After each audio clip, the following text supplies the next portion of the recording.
with Codesign, I have to say that it definitely does give benefits to both the community, consumers that are involved, and the organisation. The reason why I think it's beneficial is because you're actually looking at a collaborative approach around a particular issue, problem, program. So you bring the people who are designing it along with the people who are receiving the service or the program, who would like to be able to see it improved or changed or even introduced. So you need to actually have the people who are impacted along with the people who are delivering to sit together in a room, have a conversation around defining all of that work. And that's what I consider to be co-design. Some of the reasons that co-design is worthwhile and where we find that it can be useful is at the end of the day, if you're introducing a change in your organisation, whether that's a small change like changing the way that people inquire about your services, or a big change like introducing an entirely new service, you're really asking people to shift their behaviour. And if you don't really understand what drives people, what motivates people, what's important to them, you could be taking some really big risks introducing that change. What's worked the best has been able to reconnect and work with Dylan, because often our work is quite isolated from our customers or our consumers. So actually being able to work closely with him and get his input along the way, even though we didn't progress so far, but every insight has been really valuable.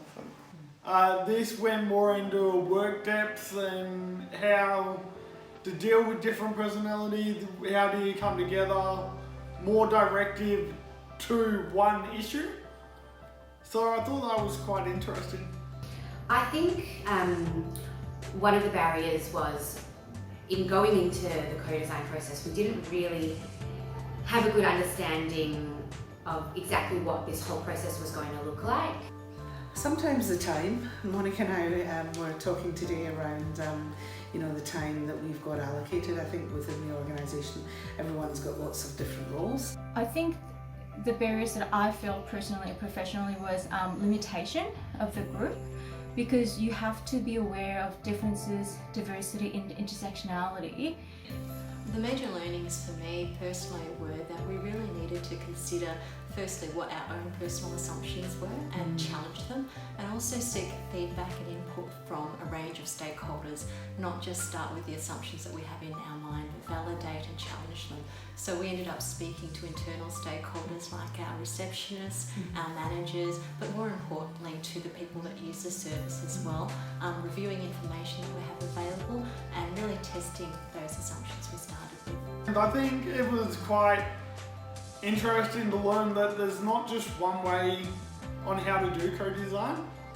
Co-design is a long-term relationship between organisations, many of them particularly health promotions, for consumers, and the way services might be delivered, but working together and creating deeper understandings for both organisational staff and the consumer from the community. Co-design is more successful when it's given time to work effectively and build positive, reinforcing, nurturing relationships with consumers that are based on a mutual understanding of what they need, driven by a consumer, not an organisation requirements. I guess it's important to try and find a group, make sure you gel with the group, and have your voice heard. Just be involved in it. Even if you feel a little bit uncomfortable, just try and be around it and warm up to it. Be courageous and take that step, and have enough investment into your people so that they can feel comfortable, confident and capable to be able to undertake such a project. So just don't give up and keep at it, and at the end of the day you will definitely have a better relationship with the community and your consumers.